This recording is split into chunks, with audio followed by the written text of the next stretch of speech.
Assalamualaikum warahmatullahi wabarakatuh. Perkenalkan, saya Anissa Putri Wulandari dari kelas MJ604. Pada kesempatan ini, saya akan mempresentasikan hasil review terhadap dua tugas akhir dengan fokus pada kesesuaian metode, analisis interpretasi, dan kesimpulan penelitian. Penelitian pertama membahas pengaruh mutasi dan reward terhadap kinerja pegawai pada KPP penanaman modal asing 2 dengan metode regresi linear berganda. Penelitian kedua membahas pengaruh kesadaran wajib pajak dengan e-filing terhadap penerimaan pajak melalui kepatuhan sebagai variabel intervening dengan metode SEM-PLS. Kedua penelitian ini dipilih karena sesuai dengan kriteria soal UAS dan memiliki aspek metodologis yang menarik untuk dikritisi. Penelitian pertama saya pilih karena relevan dengan manajemen SDM dan membahas faktor yang secara praktis berkaitan dengan kinerja pegawai, yaitu mutasi dan reward. Selain itu, terdapat research gap dari hasil penelitian terdahulu yang belum konsisten.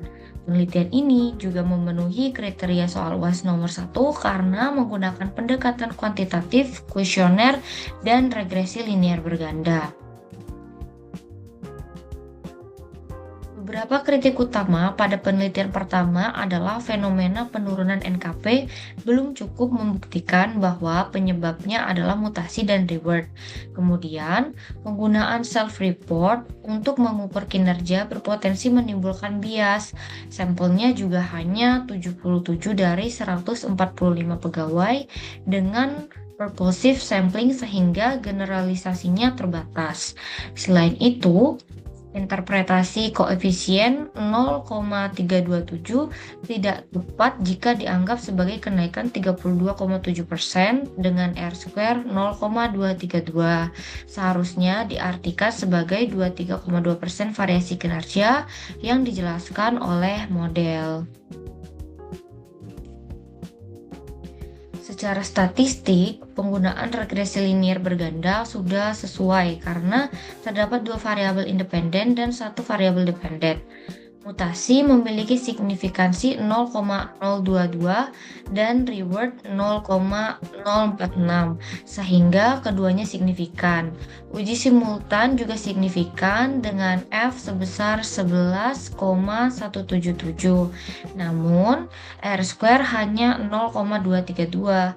Karena itu, saya menyarankan perbaikan interpretasi koefisien, penggunaan data kinerja yang lebih objektif, serta pembahasan yang lebih kuat terhadap hasil penelitian terdahulu.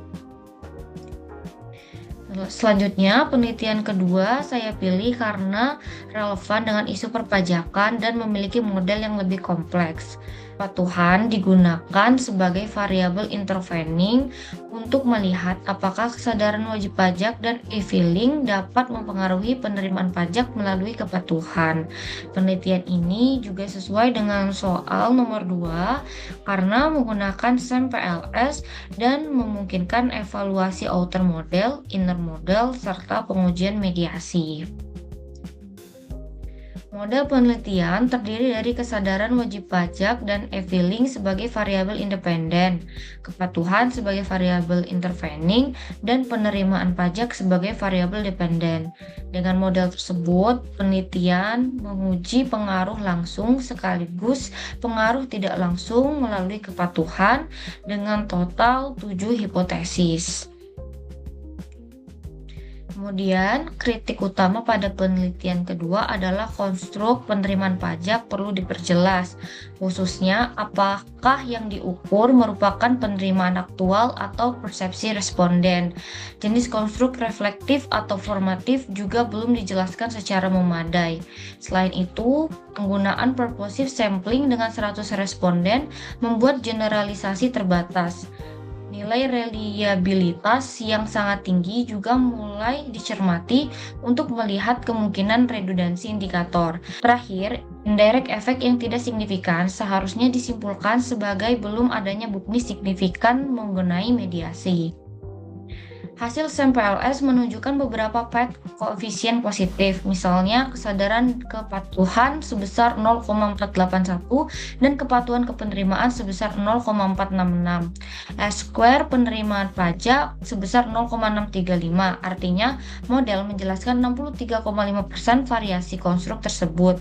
Namun, kedua pengaruh tidak langsung melalui kepatuhan tidak signifikan. Karena itu, hasil direct effect dan indirect effect harus dibedakan dengan jelas dalam interpretasi. Jika dibandingkan, penelitian pertama memiliki model yang lebih sederhana sehingga regresi linier berganda sudah proporsional. Penelitian kedua lebih kompleks karena menggunakan variabel intervening sehingga SEM PLS lebih sesuai. Namun, penelitian kedua tidak otomatis lebih baik hanya karena menggunakan metode yang lebih kompleks. Tugas akhir yang pertama memiliki masalah utama pada interpretasi dan generalisasi, sedangkan tugas akhir yang kedua lebih banyak memiliki persoalan pada konstruk dan interpretasi mediasi. Kesimpulannya, tugas akhir 1 cukup baik untuk model sederhana, tetapi perlu perbaikan pada interpretasi statistik, penggunaan data yang lebih objektif, dan validitas eksternal. Sedangkan tugas akhir yang kedua memiliki analisis yang lebih komprehensif, tetapi perlu memperkuat definisi konstruk penerimaan pajak dan memperhatikan interpretasi hasil mediasi. Jadi, kualitas penelitian tidak hanya ditentukan oleh kompleksitas metode, tetapi terutama oleh kesesuaian antara tujuan, model, data, dan metode penelitian. Demikian presentasi review tugas akhir yang dapat saya sampaikan. Terima kasih atas perhatiannya. Assalamualaikum warahmatullahi wabarakatuh.